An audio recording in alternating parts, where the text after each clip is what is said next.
President Vladimir Putin made a surprise visit to the Russian-occupied Ukrainian city of Mariupol, scene of some of the worst devastation of his year-old invasion.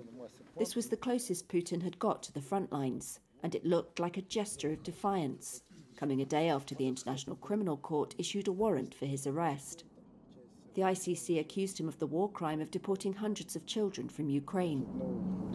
State television aired footage of Putin being shown around the port city on Saturday night by Deputy Prime Minister Marat Khasnulin, meeting rehoused residents and being briefed on reconstruction. Mariupol became a byword for death and destruction. Much of it was reduced to ruins in the first months of the war, and it fell to Russian forces in May. Hundreds were killed in the bombing of a theatre where families with children were sheltering.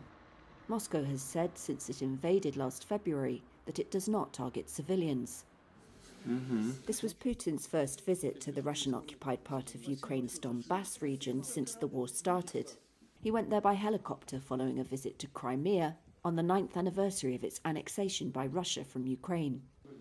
The Kremlin released video on Sunday showing Putin back in Russia after his trip and meeting the top command of the Ukraine military operation. The Russian president has not publicly commented on the ICC warrant, but his spokesman called it legally null and void.